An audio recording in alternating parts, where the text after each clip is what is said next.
कृषि दर्शन, कृषि दर्शन, कृषि दर्शन, कृषि दर्शन, कृषि दर्शन, कृषि दर्शन। जोहार। सभी किसान भाई बहनों को नव वर्ष की ढेर सारी बधाई। क्यों मंगा? सही बात, हम लोग तो भाई नए साल में पहली बार मिल रहे हैं ना, बिल्कुल। इसलिए सब किसान भाई बहनों को मेरे ओर से भी, किटकी भौजी की तरफ से भी और हमारे पूरे दूरदर्शन टीम की तरफ से आप सभी को नए साल की ढेर ढेर सारी शुभकामनाएं। तो कार्यक्रम की शुरुआत हो चुकी है। आइए सबसे पहले देखते हैं कृषि समाचार। नमस्कार, कृषि समाचार में आपका स्वागत है। मैं हूं आपके साथ गौतम। आइए देखते हैं आज कृषि समाचार में क्या है खास। रांची और खूंटी में पशुपालन योजनाओं के लिए आवेदन आमंत्रित। बुढ़ू में हुआ मधुमक्खी पालन पर प्रशिक्षण कार्यक्रम का आयोजन। और बैगन के बेहतर उत्पादन के लिए लगाएं स्वर्ण शक्ति। और अब समाचार विस्तार से। वित्तीय वर्ष 2014-15 में रांची और खूंटी जिला में मुर्गी, सूकर एवं बकरी पालन के लिए एक मॉडल कंपोजिट फार्मिंग स्थापित करने की योजना है।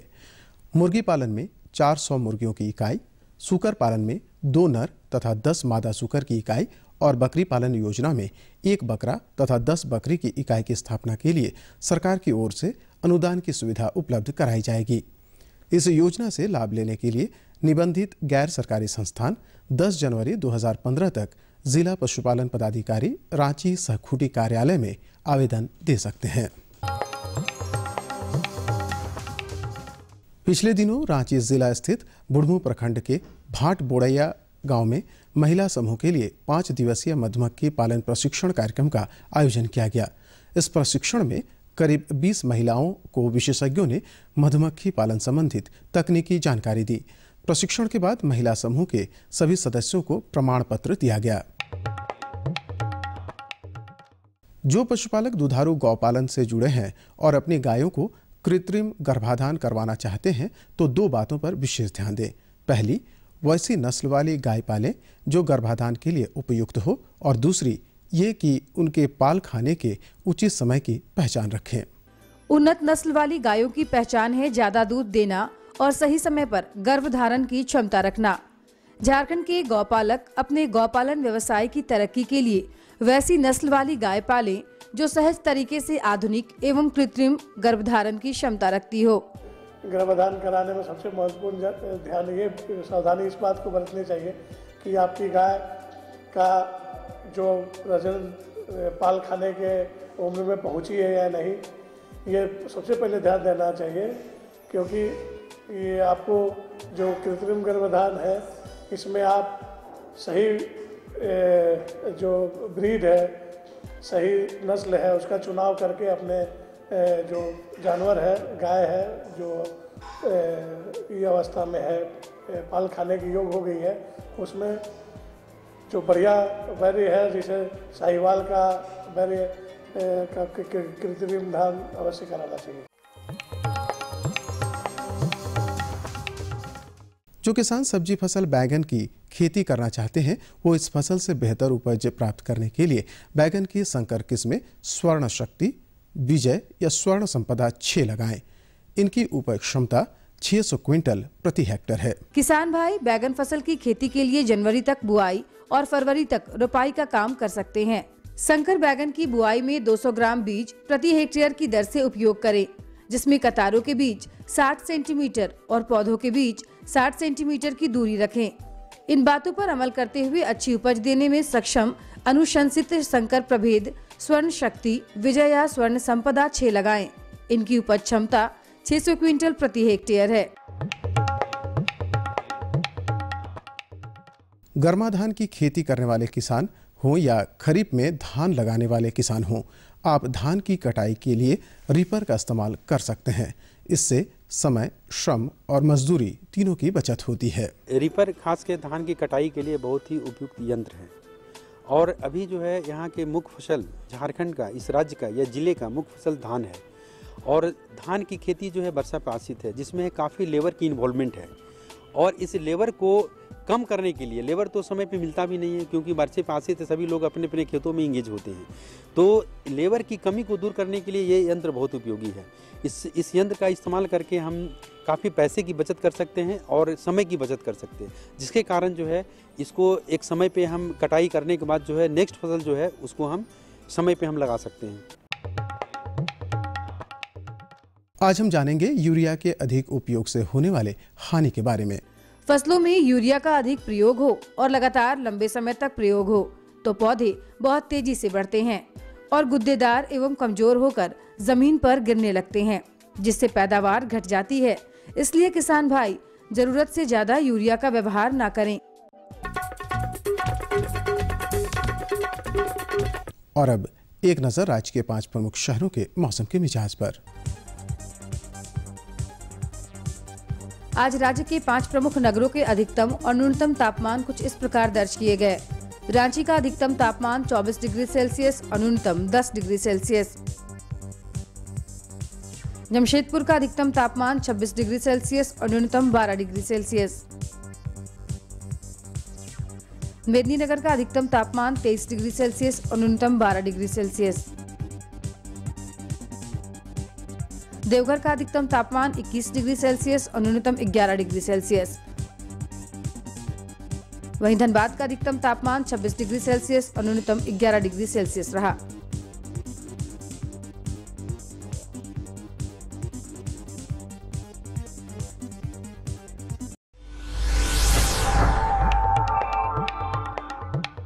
और मंडी भाव में आइए नजर डालते हैं अनाजों के भाव पर। आज कृषि उत्पाद बाजार समिति पंडरा रांची में विभिन्न खाद्यान्नों के थोक भाव कुछ इस प्रकार दर्ज किए गए। चावल मोटा 2100 रुपए से 2300 रुपए, चावल मध्यम 2450 रुपए से 2650 रुपए, चावल उत्तम 3600 रुपए से 4400 रुपए, गेहूं 1650 रुपए से 1850 रुपए, चना 3100 रुपए से 3300 रुपए, दाल अरहर 6600 रुपए से 7300 रुपए, दाल मसूर 6500 रुपए से 7000 रुपए, दाल चना 3400 रुपए से 3800 रुपए, सरसों तेल 8700 रुपए से 9700 रुपए, चीनी 3100 रुपए से 3200 रुपए, आलू 900 रुपए से 1500 रुपए और प्याज 1800 रुपए से 2200 रुपए प्रति क्विंटल रहा। कृषि समाचार में आज इतना ही।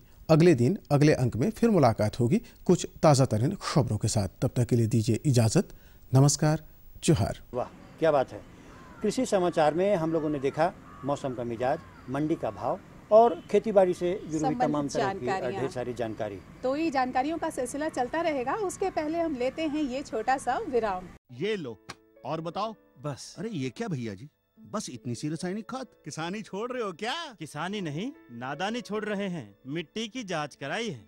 अब तो लालाजी जितनी जरूरत है उतने ही उर्वरक खेत में डालेंगे। हाँ, किसान भाई आज ही अपने जिले की नजदीकी भूमि परीक्षण प्रयोगशाला में मिट्टी की जांच जरूर करवाएं और मिट्टी में पोषक तत्व, नमी व पौधे के विकास को देखते हुए केवल जरूरत के अनुसार ही पोषक तत्व डालें। और हाँ, मिट्टी में गंधक, जस्ता, बोरोन जैसे सूक्ष्म पोषक तत्वों का पता लगाना भी न भूलें।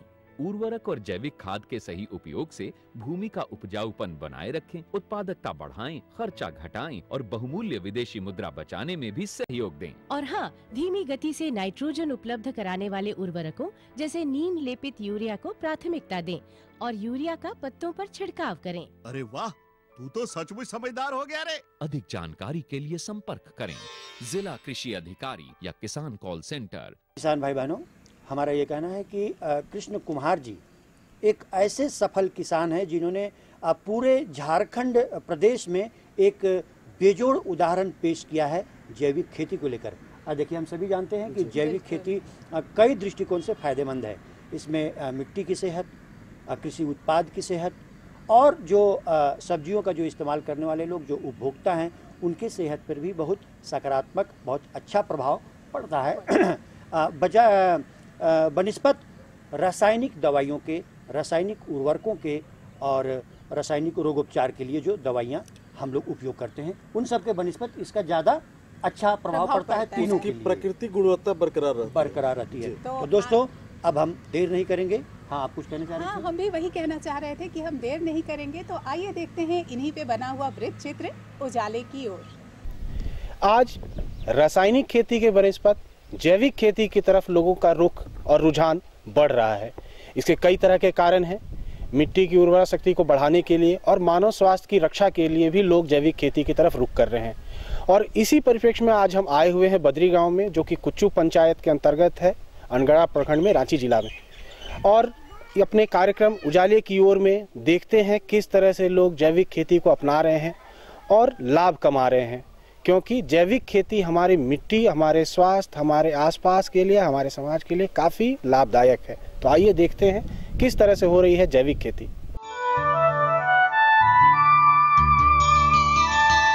इस संसार में लाखों जीवों का निवास है। जीव हैं तो जीवन है। जीवन के लिए हवा, पानी और भोजन आवश्यक तत्व है। हवा और पानी तो पूरी तरह प्रकृति प्रदत्त है। भोजन के लिए मनुष्य को प्रयास की आवश्यकता होती है और आज भोजन के लिए मनुष्य पूरी तरह से कृषि पर आश्रित है। भारत में कृषि कार्य विगत 4000 वर्षों से अधिक समय से चला आ रहा है। पहले आबादी कम थी, उत्पादन भरपूर हो जाता था, लेकिन जैसे जैसे आबादी बढ़ती गई, उत्पादन कम पड़ता गया। अन्न संकट की समस्या उभरने लगी। तब वैज्ञानिकों ने उत्पादन को बढ़ाने के लिए रासायनिक उर्वरकों और कीटनाशकों का इजाद किया। उत्पादन में काफी बढ़ोतरी हुई, मगर धीरे धीरे इसका दुष्परिणाम भी सामने आने लगा। मिट्टी की उर्वरा शक्ति नष्ट होने लगी, मित्र कीटों का नाश होने लगा, पर्यावरण प्रदूषित होने लगा। रासायनिक दवाओं और कीटनाशकों के अंधाधुंध प्रयोग से फसलों की गुणवत्ता तो प्रभावित हुई ही, इसका असर मनुष्य के स्वास्थ्य को भी प्रभावित करने लगा। नाना प्रकार के रोग और व्याधियां हमारे सामने संकट बनकर खड़ी हो गई। कल तक जिस तकनीक को हम वरदान मान रहे थे, वो हमारे लिए अभिशाप साबित होने लगी। रासायनिक खेती के दुष्परिणामों की व्यापक चिंता ने दुनिया को एक बार फिर अपनी पुरानी कृषि परंपराओं और तकनीकों की ओर लौटने को विवश कर दिया, जिसे नया नाम दिया गया जैविक कृषि। जीवों पर आधारित कृषि को जैविक कृषि कहा जाता है। जैविक कृषि का मतलब है रासायनिक खाद या रासायनिक कीटनाशकों का प्रयोग न करना। फसल चक्र, फसल अवशेष, पशु खाद, जैविक कीटनाशक आदि के प्रयोग में जैविक कृषि निहित है। इससे कृषि क्षेत्र तथा जमीन की उत्पादन क्षमता बनी रहती है एवं पौधों को संपूर्ण पोषण मिलता है और कीटों का नियंत्रण भी होता है। जैविक कृषि एक कृषि की एक विधा है जिसमें हम ग्रीन मैन्यूर, हरी खाद, जैविक विधि से कीट प्रबंधन, मिट्टी के स्वास्थ्य को, मिट्टी के कंडीशनर को बढ़ाने की विधि हमारा है, जिसमें हम खेती करते हैं, बिल्कुल जैविक विधि से खेती करते हैं। इसको हम जैविक विधि कहते हैं, जिसमें हम फसल चक्र को अपनाते हैं। जैविक विधि से हम हरी खाद का प्रयोग करते हैं। मिट्टी की उर्वरा शक्ति को बढ़ाने के लिए, फसल की उत्पादकता को बढ़ाने के लिए हम जैविक विधि का प्रयोग करते हैं, वो हम जैविक कृषि कहते हैं इसको। 20वीं शताब्दी के मध्य तक कृषक केवल जैविक खेती पर निर्भर थे।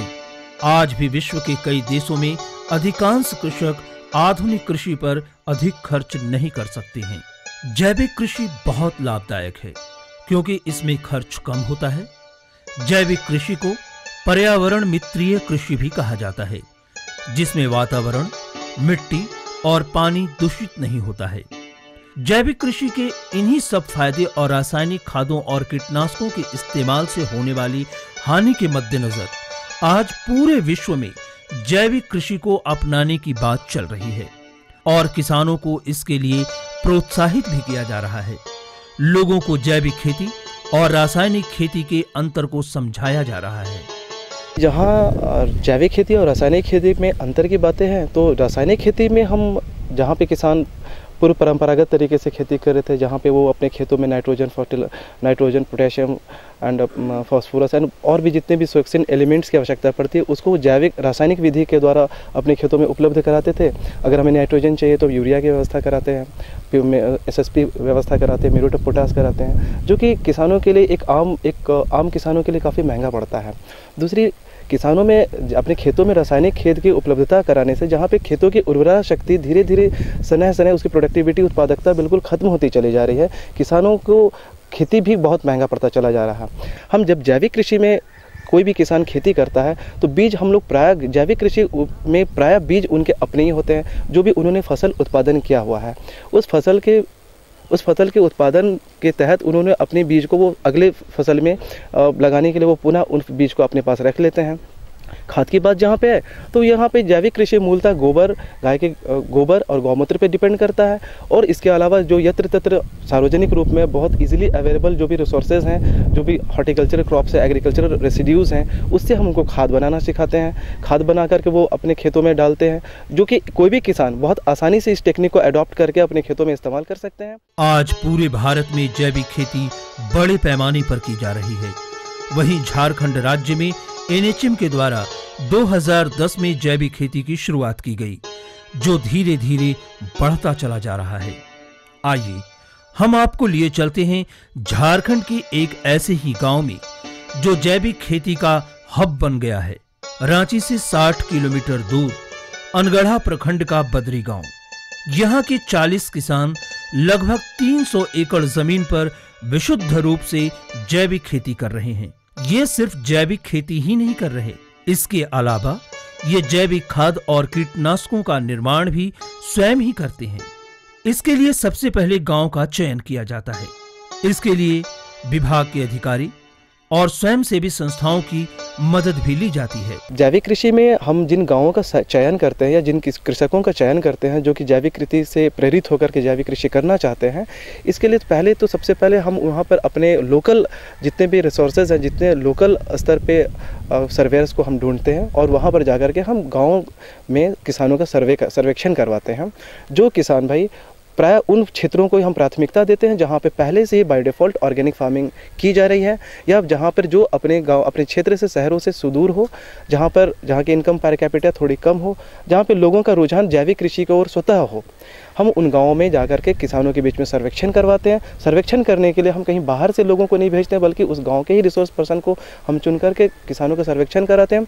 उनसे जैविक कृषि के बारे में हम उनसे मूलभूत बातें उनको बताते हैं कि जैविक कृषि के क्या लाभ हैं, क्या हानियाँ हैं, रासायनिक खेती और जैविक कृषि के विषय में अंतर को बताते हैं। इसमें से जो किसान इस विषय पर जिनका रुझान होता है, उन फार्मर्स को हम चयन करके और उस गाँव के जनप्रतिनिधि को बुला करके और उसके बीच में हम उन गाँव के 2-3 बैठकें करते हैं। उस बैठक के पश्चात उस गांव को हम चयन करते हैं, जिसमें कि उस गांव के जनप्रतिनिधि प्रखंड विकास पदाधिकारी को भी इसकी सूचना देते हैं कि हम उस गांव में हम इस जैविक कृषि के संदर्भ में इन फार्मर्स को, इस गांव के लोगों का चयन कर रहे हैं। आरंभ में जैविक खेती के बारे में समझाना बहुत मुश्किल काम था। जैविक खेती को लेकर लोगों के मन में संशय था, कई तरह की भ्रांतियां थीं, लेकिन धीरे धीरे लोगों को बात समझ में आने लगी।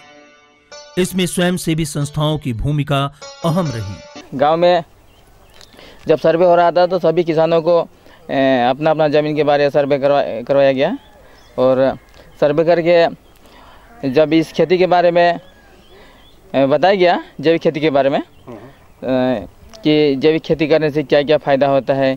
आपका ज़मीन सुरक्षित रहता है, ज़मीन भुरभुरा बना रहता है, और पैदावार भी अच्छा होता है, फसल भी अच्छा होता है, और जो फसल होता है वह रोग रहित होता है, जो क्या बोलते हैं उसे स्वास्थ्य भी अच्छा बना रहता है। तब यहाँ पर हम लोग गांव में सभी किसानों को बैठक करवाए, और बैठक करने के बाद में हम लोग इस परिवेश सोसाइटी के जो भी पदाधिकारी हैं, संजीव जी हैं, उनको मीटिंग में बुला के और गांव वालों को उनके द्वारा जो चलाए जा रहे कार्यक्रम को हम लोग गांव में जानकारी दिए, और वह समय समय पर आके हुआ ट्रेनिंग किसानों को देते हैं। और जब हम लोग 26 तारीख को ग्राम सभा हम लोग यहाँ पर करते हैं, तो उस समय भी हम लोग इस खेती के बारे में भी लोगों को जागरूक करने का काम करते हैं। और उस ग्राम सभा में हमारे जो संजीव जी आते हैं, वो हमेशा किसानों को आके इस जैविक खेती के बारे में बताते हैं। जैविक जो भी दवाइयाँ होता है, प्रयोग कैसे करना है, कब डालना है, उसके बारे में जानकारी देते हैं। जैविक खेती तो शुरुआत है, पहले हम लोग रासायनिक खेती करते थे, अभी जैविक खेती शुरुआत है, जो सही मार्ग है खेती करने के लिए। रासायनिक खेती से पूरा बर्बाद होता है ज़मीन, अपना शरीर भी समझिए तो रासायनिक खाते हैं, उससे जो उपज होता है, जो भी उपज हो उससे हम लोग खाते हैं, उसमें शरीर भी माने नुकसानदेह है शरीर के लिए। तो जैविक खेती अच्छा चीज़ है जो पहले हमारे पूर्वज करते थे। आधुनिक समय में कृषि के विकास के लिए जैविक खादों तथा कीटनाशकों की जानकारी आवश्यक है, जो आज भी अपने देश के कृषकों द्वारा प्रयोग में लाया जा रहा है। इन जैविक खादों एवं कीटनाशकों के और अधिक व्यवहार की आवश्यकता है, जिससे सामाजिक, पर्यावरणीय एवं आर्थिक स्थिति यथावत बनी रहे। इसके लिए सरकार द्वारा काफी प्रयास किए जा रहे हैं।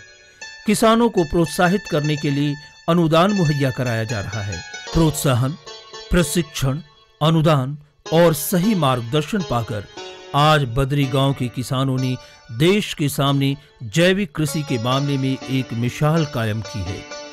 इस गांव में एक डेमोस्ट्रेशन फार्म है, जहां प्रदेश के दूसरे हिस्से से यहां किसान आते हैं और जैविक कृषि की तकनीकों की जानकारी प्राप्त करते हैं।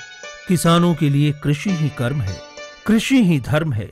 सच कहा जाए तो किसान प्रकृति का उपासक होता है। इस गांव के किसान नित्य कृषि कर्म करने के पूर्व और पश्चात खेतों में पूजा पाठ करते हैं, हवन करते हैं, मंत्रोच्चारण करते हैं। प्रतिदिन किए गए हवन की राख का इस्तेमाल ये लोग फसलों में कीट और रोग प्रबंधन के लिए करते हैं। ये हवन से एक चुटकी राख से पहले तो मेरा शरीर का सफाई होता है, उसके बाद मेरा जो साग सब्जी जो फसलें लगे हुए हैं इसी राख से हम छिड़काव करते हैं, तो पूरा इसका प्रभाव पड़ जाता है और हरा भरा भी इस दिखता है। कीड़ा मकोड़ा भी इससे दूर होता है। इसी राख के छिड़काव से आप कीट प्रबंधन भी कर लेते हैं। हाँ जी, हाँ। ही राख से। बद्री गांव का ये डेमोस्ट्रेशन फार्म है, जहां भूमि उपचार, बीज उपचार और फसल उपचार के लिए दवाओं का निर्माण जैविक विधि से किया जाता है। यहाँ उर्वरकों का भी निर्माण होता है। जीरो एनर्जी कूल चैम्बर किसानों का अपना एक लोकल संसाधनों से बनाया गया एक कूल चैम्बर है, या इसको कह सकते हैं कि एक प्रकार का इनका रेफ्रिजरेटर है, क्योंकि जो भी सब्जियां ये उत्पादन करते हैं उनको स्टोर करने के लिए इनके पास रेफ्रिजरेटर उपलब्ध नहीं हो पाता है। इसके लिए जो भी सब्जियां वगैरह जो अतिरिक्त सब्जियां ये उत्पादन तुड़ाई कर लेते हैं, हार्वेस्ट करने के पश्चात इनके पास रखने की समस्या होती है, तो ये इसको इस प्रकार का जीरो एनर्जी कूल चैम्बर पे ये अपनी सब्जियों को रख करके रखने का स्टोर करने का काम करते हैं। ये किसानों के द्वारा फफूंदनाशक तैयार करने का एक छोटा सा लोकल स्तर का फैक्ट्री है। फैक्ट्री हम इसको इसलिए कह रहे हैं क्योंकि फफूंदनाशक की आवश्यकता किसानों को जैविक कृषि में हर कदम पे पड़ती है। जहाँ बीज उपचार की प्रक्रिया हो, चाहे सीडलिंग को, बिचड़े को ट्रीट करने की प्रक्रिया हो, तो वैसी स्थिति में इनके पास फफूंदनाशक को तैयार करना या फफूंदनाशक खरीदना इनके लिए काफ़ी महंगा पड़ता है। इसलिए किसानों को जैविक विधि के प्रशिक्षण में ये भी बताया गया कि ताकि ये अपने स्तर पर ये फफूंदनाशक को तैयार कर सकें। यहाँ पे गाय का सींग है और गाय के सींग में ये गाय का गोबर डाला गया है। ये वो गोबर है जो कि ये दुधारू गाय के गोबर डाले जाते हैं, और जिस गाय का गोबर की आवश्यकता पड़ती है उसको वो बिल्कुल पूरी तरह से वो जैविक चारा का ही उपयोग किया जाता है उसको 2-3 दिनों के पहले तक, ताकि उसके जो भी गोबर हमें उपलब्ध हो वो पूर्ण रूपेण जैविक हो। ये हम जिस विधि द्वारा हम देख रहे हैं कि किसान द्वारा ये जो तैयार की, ये बीडी बायोडायनेमिक 500 तैयार करने की प्रक्रिया है। ये कंक्रीट मेथड द्वारा ये वर्मी कंपोस्ट का उत्पादन कर रहे हैं। ये कंक्रीट मेथड द्वारा ये उन किसानों के लिए ये वर्मी कंपोस्ट उत्पादन की एक प्रक्रिया है, जिसमें हम कंक्रीट मेथड से वर्मी कंपोस्ट का उत्पादन करते हैं। इसके अतिरिक्त हमने यहाँ पर देखा हुआ है कि हम यहाँ पर HDP हाई डेंसिटी पॉलीइथिलीन की टेट्रा बैग है, जिसमें भी किसान वर्मी कंपोस्ट का उत्पादन करते हैं। ये उन किसानों के लिए है जो कि कंक्रीट मेथड द्वारा वर्मी कंपोस्ट का उत्पादन करने में थोड़े अक्षम है। वैसे भी सरकारी प्रक्रिया द्वारा सरकारी संसाधनों, सरकारी क्षेत्र में बहुत सारे किसानों को वर्मी कंपोस्ट के प्रति उनकी जागरूकता को बढ़ाने के लिए HDP बेड का वितरण किया जाता है, जिसमें किसान वर्मी कंपोस्ट का उत्पादन करते हैं। एक बेड से करीब 6 से 7 क्विंटल वर्मी कंपोस्ट का उत्पादन होता है। जी हाँ, वो बीज को उपचार करने के लिए बीजा अमृत बनाए जाते हैं। और बीजा अमृत इस तरह से बनाते हैं: 50 ग्राम गाय का गोबर, 50 ग्राम गाय का पेशाब और 50 ग्राम गुड़, दूध, 50 ग्राम दूध और 2 से 3 ग्राम चूना मिला के उसको बिना हिले डोले एकदम स्थिर से रात भर छोड़ देते हैं। उसके बाद हमको बीज उपचार करना है तो सुबह में उसको उठा के लेके और बीज को सान देते हैं और छाया में रख देते हैं। कम से कम छाया में आधा घंटा से 1 घंटा छोड़ देते हैं। उसके बाद खेत में ले जाके खेत में लगाते हैं। हाँ, खेत में लगाते हैं। जैविक खेती रासायनिक खेती की तुलना में काफी कम खर्चीला है और उत्पादन अधिक है। रासायनिक दवाओं और उर्वरक महंगे होने के साथ साथ हमारी जमीन की उर्वरा शक्ति को समाप्त तो कर ही रही है, हमारे स्वास्थ्य पर भी इसका प्रतिकूल प्रभाव पड़ रहा है। स्वास्थ्य में बदलाव हो रहा है। मान लीजिए इस तरह का खा रहे हैं तो बीमारी कम हो रहा है आदमी लोग का। जैसे पहले बीमारी ज़्यादा होता था उससे तो कम है। दवाओं पे निर्भरता कम हो रही है। हाँ, दवाओं में निर्भर भी कम हो रहा है। आज झारखंड का ये बद्री गांव जैविक खेती के लिए पूरे प्रदेश में मशहूर है। यहाँ के किसान खुशहाल हैं। मिट्टी की उर्वरा शक्ति एक बार फिर से लौटने लगी है। लोगों का स्वास्थ्य पहले से बेहतर रहने लगा है। लोगों की आर्थिक स्थिति मजबूत हुई है। हम लोग के घर में सब कोई जैविक कृषि का काम करता है और मैं भी वहीं पे सम्मिलित हूँ। और जब से हम लोग का जैविक कृषि का काम शुरू हुआ है तब से हम लोग का घर में बहुत कुछ सुधार भी हुआ है। पहले हम लोग डॉक्टर के घर बहुत जल्दी जाते थे, अभी डॉक्टर का घर भी जाना आना बहुत कम हो गया है। जैविक खेती अपनाओ, जीवन सुखी बनाओ। रासायन को अब छोड़ो, जैविक से नाता जोड़ो। मिट्टी की जान बचानी है, गोबर की प्रथा पुरानी है। स्वस्थ रहें, निरोग रहें, भंडार सदा भरा रहे, खेत सदा हरा रहे। आओ जैविक को अपनाएं, जीवन सुखी बनाएं। ये सिर्फ नारा नहीं है किसान मित्रों, ये सच्चाई है और इस सच्चाई को हमें स्वीकार करना होगा। इसी में हम सब की भलाई है। आइए हम सब मिलकर ये प्रण लें कि यथासंभव हम जैविक कृषि को प्रोत्साहित करेंगे, उसे अपनाएंगे और दुनिया को बचाएंगे। किसान भाइयों और दर्शकों, आपने देखा कि इस बद्री गांव में किसानों ने किस तरह से रासायनिक खेती के बदले जैविक खेती को अपनाया है, किस तरह से अपनी सीमित भूमि से अधिक उत्पादन करने की विधा सीखी है और इस विधा के माध्यम से अपने जीवन स्तर को, अपने सामाजिक, अपने शैक्षणिक, अपने आर्थिक और अपने स्वास्थ्य को किस तरह से विकसित किया है, डेवलप किया है और इस गांव को एक उजाले की ओर लेके जा रहे हैं। और उजाले की ओर के इस अंक में आज हम यहीं तक हैं। अगले अंक में फिर बात करेंगे किसी और गांव के, किसी और शख्सियत के बारे में। तब तक के लिए धन्यवाद। वाह, क्या बात है। वाकई जानकारी बहुत अच्छी ही अच्छी थी। जी बिल्कुल। दोस्तों, हम सब कृष्ण कुमार जी के बारे में जितना जानते थे, जितना समझते थे, जैविक खेती का हाँ इनका प्रदर्शन कहीं ज्यादा प्रेरणादायक किसान। आप भी इस तरह से खेती करें, जैविक खेती करें और जिस तरह से कृष्ण कुमार जी जैविक खेती कर रहे हैं आप भी इसे अमल में लाएं।